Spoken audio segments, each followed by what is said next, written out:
juta ini. Paham? Loh, tak urui. Jangan mengelola koperasi seolah-olah bukan lembaga. Anda sekarang menjalankan koperasi seolah-olah bukan lembaga dan itu salah. Sehingga koperasi kita nggak kemana-mana. Beres? Beres ya? Rencanakan berikutnya setahun mengadakan studi banding cuma sekali. Kemana? Berapa nanti? Kemudian rencanakan semua 5 bidang itu. Sudah ya? Setelah 5 bidang itu direncanakan, maka belajari dari awal. Belajari dari awal. Gaji pengurus berarti dia itu kalau 1 bulannya adalah berapa tadi? 2.250.000 ya. Berarti setahunnya adalah berapa tadi? Minimal 25 juta ya. Contohnya ya, masuk ke RAPB. Jadi di RAPB ada rekening yang namanya gaji pengurus, sama tulis 25 juta. Selesai, buka lagi RK-nya. Apa tadi RK-nya kedua? Menambah jumlah anggota sebanyak 500 orang, kan gitu RK-nya, ya kan? Supaya anggota ini bisa masuk, maka perlu kita itu pemasaran, nekani, goleki anggota, kan gitu loh. Kira-kira biaya untuk orang-orang dalam rangka mendatangkan anggota cek iso tembus 200 itu biayanya TE piro gitu ya. Tulis setelah itu berdasarkan RK, di RAPB-nya ditulis aspek kelembagaan apa, biaya perekrutan anggota baru saulan TE misalnya 50, berarti setahun enteknya berapa? 600 gitu Bu. Oke? Paham saudaraku? Nah, itu harus dipikirkan sehingga panjenengan memiliki dokumen yang namanya RK-RAPB. Oh, halo. Orang besar berpikirnya adalah dari berapa jumlah pengeluaran yang harus dikeluarkan. Berpikirnya dari itu. Perhatikan. Mindset kita saya ubah sekarang. Ya, orang besar selalu dalam memanajemen keuangannya berpikirnya adalah dari berapa pengeluaran yang seharusnya dikeluarkan. Koperasi akan besar bila berpikirnya adalah berangkat dari berapa biaya-biaya yang harus dikeluarkan dalam 1 tahun. Oke? Selanjutnya orang besar baru memikirkan agar biaya-biaya ini terbayar, maka pendapatan kita dari mana saja itu baru dipikirkan. Gampangnya gini. Orang kecil berpikirnya itu dari pendapatannya. Perhatikan saudara, ini yang gini. Orang kecil, orang miskin berpikirnya dari pendapatannya. Contoh, gajinya berapa? Gaji saya setahun itu 1 bulan itu 2 juta. Orang kecil nih berpikirnya dari pendapatannya. Kalau gajinya 2 juta, berarti tiap harinya kita harus makan ikannya kerupuk. Kalau begeter, aduh, kok lentek ya apa? Yang saya sampaikan tadi. Paham? Kamu beli rendang, untuk rendang iman, Banjarmasin, enak ini mau ya. Makanannya Dayak ini tadi ya, itu ya. Sudah makan? Ya. Belum dibagian doang. Yang lain kayak bukan awang, gitu ya. Oke ya, saya ulangi lagi ya. Orang kecil berpikirnya adalah dari pendapatan yang dimiliki, maka dia berperilaku dari pendapatan itu. Mana loh? Anaknya saja ini supaya pinter les loh. Wih sopo pendapatan minum juga gak usah disin orang dewe. Orang kecil mikirnya kayak ngono. Paham ya? Kita perlu loh rekreasi yang setahun bisa. Gila gak usah rekreasian. Ngono. Itu berpikirnya orang kecil. Kepingin mangan itu sing bergizi. Wes mendol tambah teri situ. Orang kecil berpikirnya. Oke ya. Dan orang besar berpikirnya dari pengeluarannya. Apakah anak kita perlu les? Yes, perlu les. Di mana? Neutron. Berapa 1 bulannya? 1 bulannya itu misalnya 125 atau 200. Berarti setahunnya adalah berapa? 200 fix tahun adalah 2.400.000 kan gitu, ya kan? Apalagi ini perlu untuk ini. Total pengeluaran kita dalam 1 bulan itu adalah 10 juta, oke? Oke ya. Maka setelah pengeluarannya itu diidentifikasi, dia akan berpikir, sumpah ini nggak boleh nggak dibayar, nggak boleh. Hidup kita akan end kalau ini nggak dibayar. Istri, ini apa? Arisan setiap hari 200.000, misalnya kayak gitu. Oke, masukkan aja, ya kan? Teridentifikasi. Baru setelah itu selesai, dia akan ngajak ngomong sama keluarganya itu. Kira-kira pendapatan kita dari mana? Saya kan pegawai, menor juta. Nah terus, gak boleh kita cuma mengandalkan dari pegawai.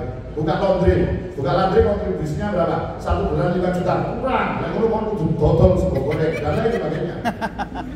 Paham? Gitu, karena kalau ini nggak dibayari, ya kita hidup, tapi hidup kita tidak akan merubah keadaan. Itu di koperasinya harus dipikirin. Paham saudaraku? Makanya ada makhluk yang namanya RKRAPB gitu loh. Jadi panjenengan jangan takut. Haji 1 orang 500, duit sopo. Berpikir dari pendapatan. Lalu pendapatan ini saulan ini kalau ada gaji 1 orang 500, gak ono duit. Berpikirnya orang kecil. Berpikirnya perusahaan kecil. Gitu. Dan panjenengan nanti pikirkan dulu, ajak musyawarah anggota, itu nanti semuanya akan punya ide. Pengeluaran kita dalam 1 tahun ternyata harus 30 juta ini. Kalau kita dapat pendapatan 30 juta, gak ada untungnya. Maka idenya gimana ini? Dia akan ngomongkan idenya, tampung semuanya itu, yaitu koperasi. Masuk? Masuk? Angkat tangan? Angkat tangan? Tangannya semuanya diangkat semua. Tangannya diangkat. Sudah, ini Pak diangkat. Sudah? Masuk akal. Berbuis. Paham ya? Ya paham ya? Pentingnya RKRAPB itu, Anda akan jalan koperasinya itu gak bingung golek jalan karena sudah ditetapkan di awal yang disepakati sama anggota. Supaya koperasi kita maju, maka kita perlu mengajukan itu RK. Berapa nilainya? RKPB. Kur kita sudah penuh, maka bagaimana? Tanya ke dinas. Untuk sumber permodalan kita nanti akan menjadi toko grosir. Tanya ke dinas. Sumbernya dari mana? LPDB. Kita akan mengajukan berapa? 1 miliar. Tanya kayak gitu. LPDB mau memberi asal ada jaminan. Koperasi punya, nggak punya. Kalau begitu, ayo musyawarah. Surat sertifikat tanah isopo sing kudu di ketua mana? LPDB kan boleh kita pinjam tapi menggunakan sertifikat miliknya pengurus kan gitu. Tapi murah banget, setahun 40% menurun. Kan gitu ya. Nah, kalau nggak ada RKRAPB, nggak mungkin ya pasti koperasinya jalan asal-asalan. Oke ya. Jadikan itu. Sekarang panjenengan pedagang. Sekarang panjenengan punya toko, nggak apa-apa. Kalau perlu nanti gini, wes tokoku ini sing nglakoni di anakku. Saya keluar dari toko, saya mau masuk ke koperasi secara penuh. Berarti koperasi bayar saya misalnya 1 bulannya 5 juta. Hitung-hitungan, bayar berapa? 5 juta. Kalau begitu pendapatan yang harus dihasilkan karena saya bayar 5 juta, pendapatan yang harus disetorkan ke koperasi 1 bulannya harus 25 juta. Berani? Apa asto? Gak berani, gocok jalur bayaran 5 juta. Kan gitu. Bisnis koperasi itu. Jadi selalu kayak gitu berpikirnya. Bukan, ayo kita mendirikan koperasi untuk apa? Ya wis lah, gawe rukun-rukunan. Engko lek misalnya wali 5. Lek misalnya tambah sukses, gak usah wali 5. Wali 29. Lu sama boleh kursi rombongan gitu. Paham ya saudara? Gitu. Nah, panjenengan akan canggih membuat RKRAPB itu apabila panjenengan memiliki laporan keuangan yang oke. Karena dasarnya, datanya ada di laporan keuangan itu. Tanpa laporan keuangan pasti gak canggih deh RKRAPB Anda. Ada ya? Ya, silakan kalau ada diskusi. Monggo terkait dengan koperasinya, monggo Bapak.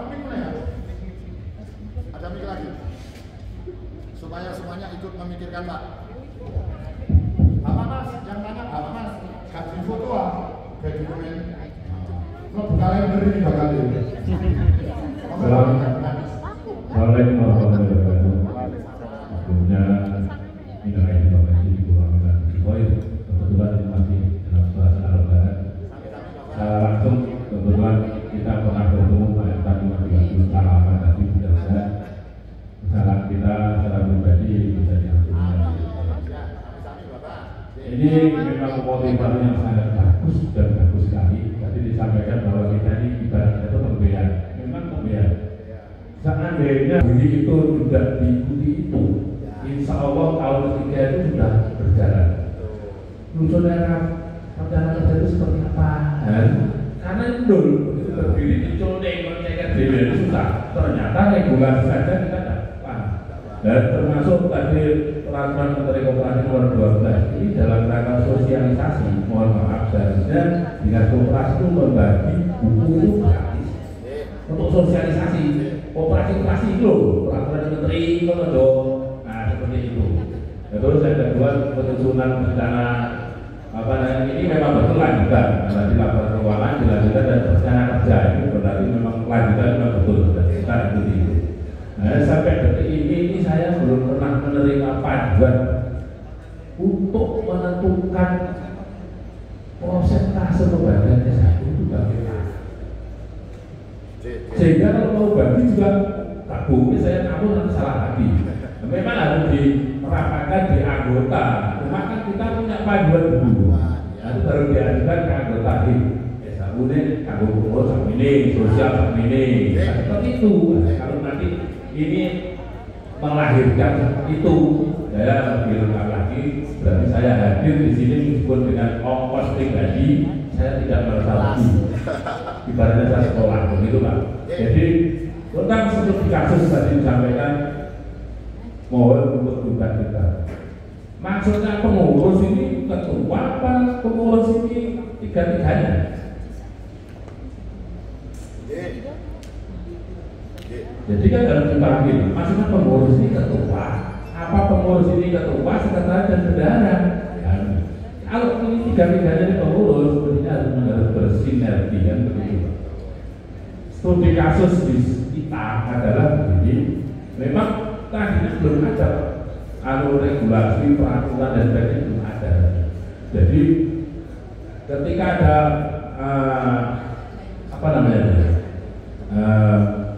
gonjang-ganjing harga minyak dan beras gula. Nah, kita dapat tangkapan layar. Gula saking merasai gula seperti itu. Saya tangkap. Nah, terus saya melakukan transaksi, ini studi kasus ini. Nah, setelah sepakat bukan PO dikirimkan dengan harga 2 juta. Sepakat, oke, ketua menyampaikan kepada bendahara, bayar ini 18 ganti sama bendahara transfer. Tidak, ternyata itu bukti Pak. Nah, ini yang menanggung, ini pengurus apa pribadi itu bagaimana? Jadi itu. Jadi sudah disampaikan yang melakukan pembayaran bendahara alur memang dia. Yang melakukan pemesanan ini ketua karena ingin mendapatkan barang semurah-murahnya untuk anggota. Nah, ini di kasusnya seperti itu. Yang tadi yang dimaksud nih pengurus ini ketua apa? Bendaharanya juga, gitu seperti itu. Jadi terima kasih Pak. Jadi mohon dibantu ini tadi tentang penyusunan rencana kerja. Kalau ini langsung dibuka saja Pak. Yang operasi nanti dikirim modul. Tidak, itu kalau I. Termasuk kita berharap adalah penyusunan rencana anggaran rumah tangga maksud saya. Bukan hanya S1 saja, tapi RAT. Nah, itu kan turunan daripada anggaran dasar. Nah ini kira-kira sketsa seperti apa? Ini diajukan pada anggota. Terima kasih. Assalamualaikum warahmatullahi wabarakatuh. Saya perkenalkan, saya Pak Ujang dari Operasi Gayungan Sumber Kebun, Gayungan Surabaya. Gayungan Sumber Kebun. Maksudnya? Ya? Pak Ujang. Pak Fauzan. Oh iya. Pak Hoyan. Pak Hoyan atau Pak Fauzan Pak? Ustadz Hoyan. Pak Hoyan. Fauzan, nggak apa-apa Pak ya. Pertanyaannya bagus. Adik-adik untuk pendamping dicatat ya. Jadi beliau memerlukan adanya semacam guidance atau panduan khususnya terkait dengan aturan-aturan, banyak aturannya, nggak perlu semua. Yang paling penting aja aturan tentang RAT, panduan penyusunan RKRAPB, panduan penyusunan ADART, gitu ya. Nanti kalau nggak ada resource-nya, ya Pak Ivan, saya kirim ya. Saya ingin pamer dulu panjenengan, ya. Saya ingin pamer dulu panjenengan itu nanti ini punyanya KSP, Bapak Ibu. Tapi nggak ada salahnya, meskipun ini punyanya KSP, bisa kita jadikan sebagai acuan kita, gitu ya, sebagai acuan kita. Oke, sebentar Bapak Ibu.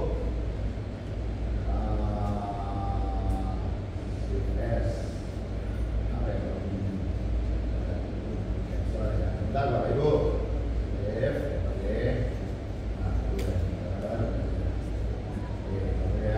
Saya punya ini Bapak, mudah-mudahan panjenengan nanti berminat, gitu ya. Mudah-mudahan panjenengan itu nanti berminat ini Bapak Ibu, lihat di depan, yang namanya ini nggak laptop ya Pak, yang namanya Shop Koperasi Irfan Fatoni. Shop Koperasi Irfan Fatoni. Oke. Itu kalau saya buka, halamannya itu adalah sekitar 231 halaman. Oke. Dokumen apa ini Pak? Saya ini koperasi pembelaan. Saya tadi kan bilang koperasinya itu jangan dijalankan tanpa ada payung hukum. Sehingga untuk bagi S1, untuk memberikan pinjaman itu di koperasi kudu harus ono peraturannya dulu. Kan gitu Pak ya? Nah, kalau Anda dengan berminat untuk mengadakan peraturan-peraturan itu, ini bisa dijadikan panduan. Oke? Contoh ya. Contoh adalah aturan tentang pembagian S1. Tentang pembagian S1 kita cari Bapak Ibu. Cara pembagian S1.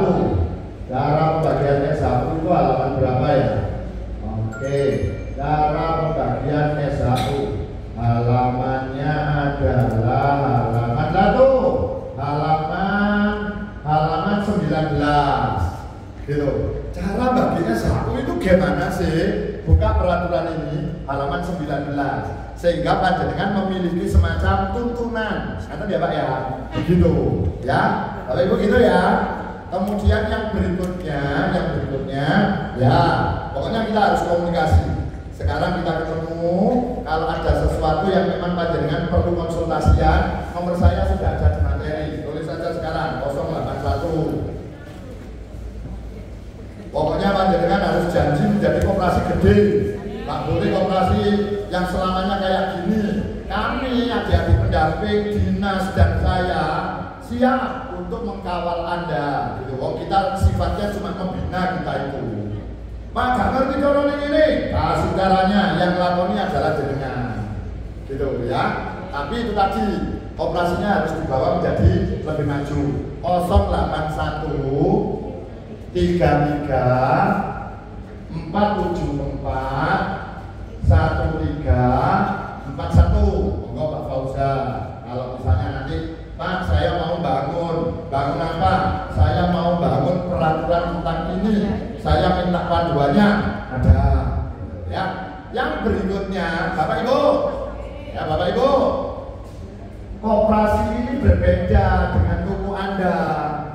Koperasi ini berbeda dengan Indomaret karena di koperasi itu ibaratnya adalah arloji. Paham itu? Koperasi itu ibaratnya adalah arloji kuno. Kalau arloji kuno, di dalam arloji ini isinya apa? Arloji kuno, bukan arloji yang sekarang itu yang kuno. Isinya adalah apa? Gear, sing gigi-gigi itu loh. Bener-bener gini-gini loh Pak. Ya. Koperasi itu ada 3. Baru disebut koperasi kalau gear ini melaku kabeh. Apa saja gearnya 3 itu? 1. Rapat anggota. Bukan koperasi kalau tidak ada musyawarah atau rapat anggotanya. 1.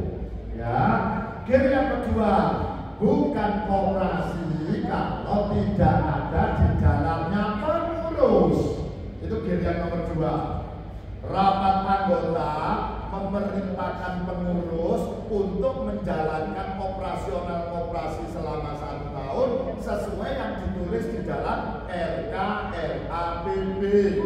Siapa pengurus itu? Apakah cuma Pak Ketua? Bukan, tapi pengurus itu adalah kolegial bersama-sama. Jadi kalau ada ketua, ada sekretaris, ada bendahara, maka ketua, sekretaris, bendahara itulah yang dimana-mana dengan pengurus. Paham saudaraku? Gitu ya. Kata siapa pengawas? Kiri yang ketiga itu pengawas. Pengawas dapat mandat dari rapat anggota untuk mengawasi pengurus menjalankan operasinya ini sudah sesuai dengan yang ditetapkan dalam RKRAPB apa enggak. Jadi tugas pengawas itu cuma ngawasi. Paham saudaraku? Pesan saya, kalau koperasi kita nanti punya pengawas, karena koperasinya adalah mimpi menjadi besar, maka pengawasnya itu pesan saya satu, pilihkan 1 orang yang ngerti tentang laporan keuangan. Karena pengawas itu nanti akan melakukan pengawasan tentang keuangan. Dia nggak melihat uang dihitung-hitung gitu, enggak. Tapi dari laporan keuangan ini dia itu nanti akan melakukan pengawasan. Jika pengawasnya nggak paham tentang laporan keuangan, maka dipastikan jalannya pengawasan nggak efektif. Paham ya? Jadi itu digadir. Apa tadi gir yang nomor 1? Rapat anggota. Nomor 2, pengurus. Nomor 3, pengawas. 1 gir saja giginya rompal atau dia akan jadal. Mati. Jadi 3-tiganya harus jalan kalau kepingin operasinya itu adalah operasi yang berjalan. Ada Bapak, ya? Panduan nanti akan kita kirim. Gitu ya. Oke. Siapa yang boleh menjadi pengurus? Anggota. Pak, kalau anggota bisa nanti kalau operasi kita sudah maju, ada orang baru masuk 1 bulan, kemudian dia mencalonkan diri menjadi pengurus. Apalagi dia masuknya bulan November, bulan Januari kita RHT, dia mempengaruhi yang lainnya supaya dia bisa menjadi pengurus. Bahaya nggak? Operasi kita udah gede nih. Bahaya, karena akan dilirik oleh orang-orang yang kepingin mencari kesempatan masuk ke operasi kita.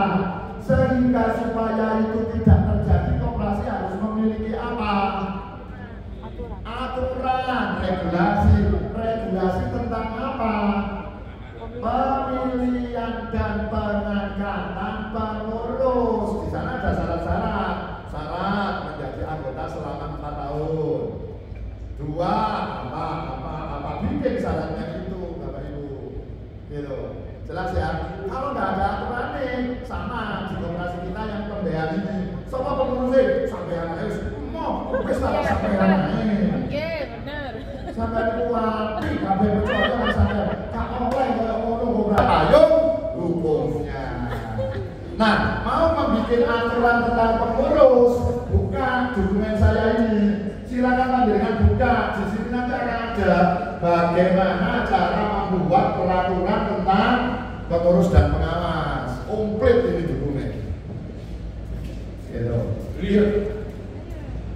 Gratis buku ini kalau dicetak 231 halaman. Gitu. Seluruh panduannya ini punyanya KSP, tapi gak ada salahnya kita jadikan contoh untuk di koperasi toko kelontong kita, gak apa-apa, bisa. Paham saudaraku? Panjenengan butuh apa enggak? Butuh. Kalau panjenengan dapat ini mau diapakan? Dipelajari. Buat ayam-ayamnya hati dulu, Pak. Pelajari. Mau dibaca? Enggak. Dibaca. Ayam gitu. Pelke desendeng. Bukunya ada tak, Pak? Enggak ada. Sekarang wis gak zaman buku, Mas. Kita. Ini aja gitu ya. Sebarkan sebanyak-banyaknya enggak apa-apa. Gitu ya. Nah, ini adalah panduan penyusunan SOP. Apa itu SOP? Standar operating prosedur. Di koperasi itu untuk jupuk duwe ae ono prosedure, enggak padha nek ditoko ini. Kenapa kayak gitu? Karena koperasi itu badan hukum. Tadi misalnya ditoko kita sendiri mau ngambil uang, ambil aja cerut gini aja. Tapi di koperasi nggak boleh. Satu, harus mengisikan jumlah yang akan diambil. Dua, harus diverifikasi oleh bagian keuangan. Tiga, kudu moco ayat kursi. Empat, kudu ngono SOP-nya. Lah itu SOP itu ada di sini semua. Bikin yang nggak usah dibikin semua, nggak usah. Panjenengan tambah itu nanti stroke panjenengan. Kakek aturan nggak bisa dilakoni wis. Gawe titik-titik jalan. Tahun ini bikin 5, tahun depan bikin 5, tahun berikutnya bikin lagi. Lama-lama komplit aturan di koperasi kita. Terjawab, awal aja. Ngaten ya. Ada lagi pertanyaan, monggo diskusi kita. Sojo kate ngomong ada ini diskusi laporan keuangan, leketek wis. Omong-omong masih ngelakoni ada diskusi agak mungkin gitu ya.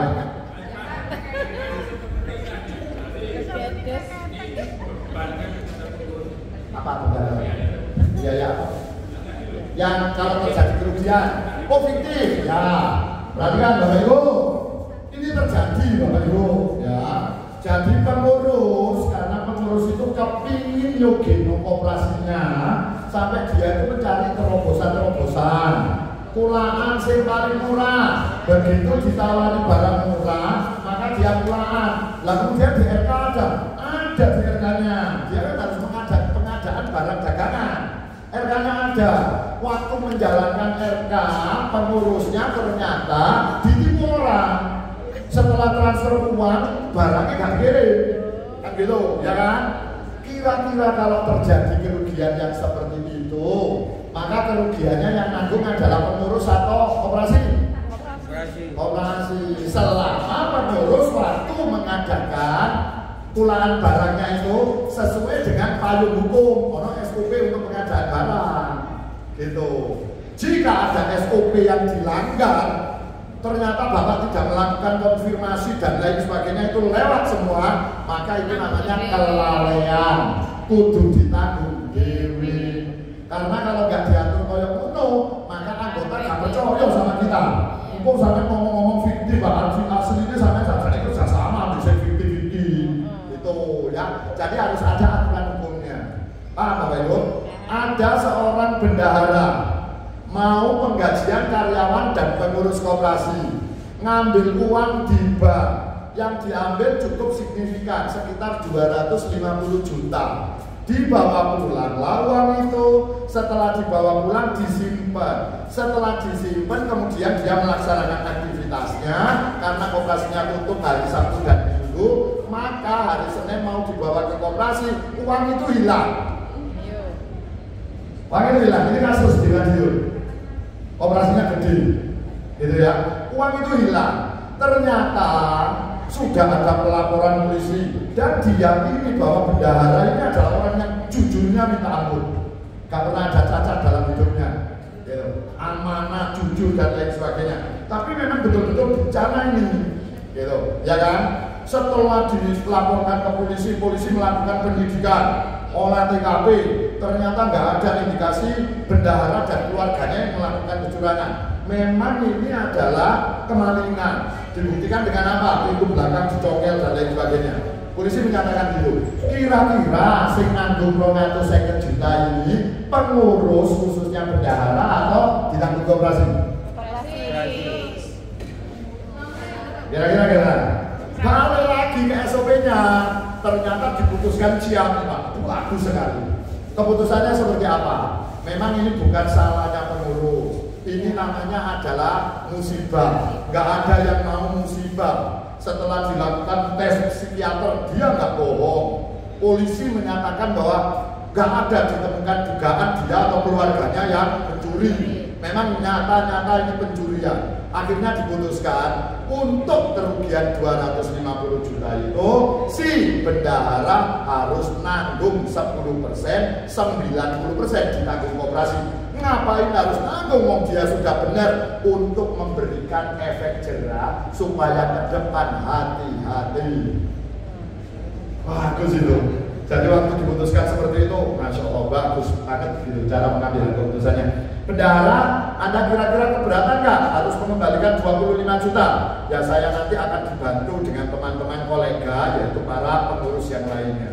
Ini sidang anggota loh, gitu. Ya, akhirnya pengurus yang lunak untuk nombokin 25 juta, yang lainnya sudah ditanggung, dianggap sebagai kerugiannya koperasi. Kenapa kok harus dibebani? Untuk memberikan efek jerah, supaya kedepannya setiap melaksanakan segala sesuatu harus hati-hati, berpegang pada aturan. Loh ini mana yang salah? Gak ada Pak, di SOP-nya itu uang ambil dari bank disimpan di rumah itu tidak ada.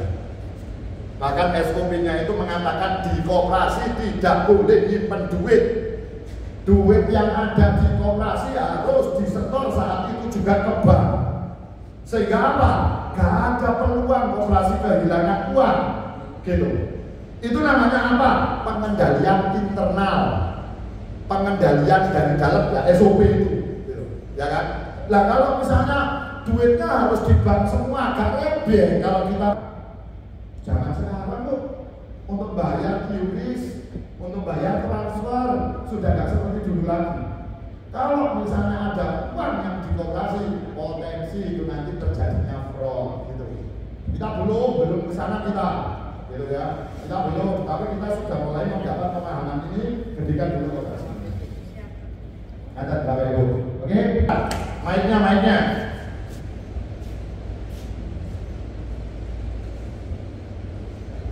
Terima kasih. Assalamualaikum warahmatullahi wabarakatuh. Waalaikumsalam. Saya Bunda Diki dari Koperasi Bubur Maju Bersama. Kami bergerak di toko kelontong Bapak. Kalau kita ingin berpikir besar, sedangkan dari 4 tahun terakhir memang kita ada kenaikan dari segi transaksi. Tapi keuntungan kita itu di bawah standar. Sedangkan keputusan itu kan ada di transaksinya naik, tapi transaksinya naik. Iya, karena kita ngambil labanya tidak banyak. Ya, misalnya satu sak itu cuma yang 5 kilo hanya kesepakatan bersama kita ambil itu 500 rupiah. Nah, bagaimana kalau saya lihat transaksinya sampai 4 tahun itu memang benar naik transaksinya, tapi kita masih di bawah standar. Bagaimana kita itu berpikir cara yang besar, padahal kita itu sudah maksimal, barangnya yang kita cari itu nggak ada, kesulitan sekali, apalagi dengan harga yang di bawah. Mungkin hanya apa jenis beras tertentu aja yang kita bisa apa itu dapatkan dengan harga yang miring, dan kita pun juga harus bersaing dengan di luar agen-agen. Kalau kita itu jualnya katakan 67, di agen sudah 66,5, anggota ini pada lari ke agen. Badan kita itu sudah meyakinkan, ayo ibu, kalau kita beli apa itu selisih 500 misalnya lebih mahal di agen, apakah bapak ibu tetap beli di koperasi? Ya alhamdulillah ketika RAT beli di koperasi enggak, oke. Nah, tapi kenyataannya kalau harga murah ya, namanya yang belanja itu ke kita sampai stok habis. Tapi kalau belanjanya mahal, ya belanja yang lain, belanja stok kita ada. Nah, untuk berpikir besar ini saya juga harus nyari solusi, gitu loh. Seperti itu, saya kasih tempo, oke, tempo 500.000, tapi seminggu harus belanja lagi. Itu 500, ya itu bisa mendongkrak, tapi rata-rata orang tidak berani, tidak bunda, ya. Bagaimana lagi? Apa itu trik-trik kita? Oke, paham pertanyaannya. Terima kasih. Pertanyaannya apa, Bu? Untuk menaikkan Bagaimana sih caranya gitu ya? Sip. Biar bisa gaji sedikit. Ya, gaji pengurus lah. Oke, saya jawab ya. Bapak Ibu, sekarang itu sudah bukan zamannya kita jadi Superman. Jangan mimpi koperasi Anda akan menjadi koperasi yang sangat oke, sangat besar. Kalau pola pikir kita akan menjadi Superman. Oke ya, berupaya untuk maju sendirian dengan orang-orang sekoperasinya itu gak mungkin terwujud. Oke, sekarang itu zamannya networking, kemitraan. Paham itu? Koperasi itu dibatasi oleh prinsip. Jika ada prinsip yang tidak dilaksanakan, berarti Anda cuma namanya koperasi, faktanya Anda bukan. Sehingga kita harus mengetahui prinsip itu, kan gitu? Prinsipnya koperasi itu pokoknya itu dilakukan KB. Nanti panjenengan diawasi oleh adik-adik dari dinas dan lain sebagainya. Prinsipnya itu ada 7. 1, siapapun yang